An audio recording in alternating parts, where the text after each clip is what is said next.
DJI announced it's no longer going to enforce the no-fly zones. They say no-fly zones don't make drones safer, necessarily. They say to The Verge, DJI may leave the US market, but if so, we feel like we're in pretty good shape globally.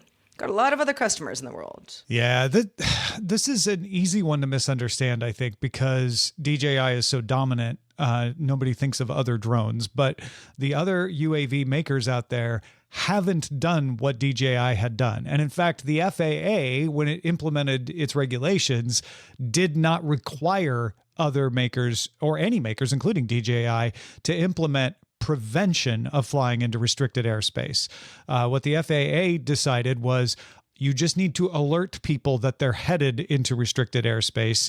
You don't have to physically stop them from flying into that. And I think what DJI is trying to argue is if you physically restrict, we don't see the evidence that it really stops any more people than the warning. There are ways to get around that anyway if you really want to. And it might stop a drone from being used in a situation where, let's say there's an air crash and you want to get a UAV in there. You're an authorized rescue operator. If there's a restriction on that stops it from flying, it's going to be more difficult for you to do this, and this makes that easier. You may or may not buy the argument, but I think it is reasonable for them to say, look, we're following the law now. We were overdoing it before, and maybe it wasn't even a good idea to overdo it.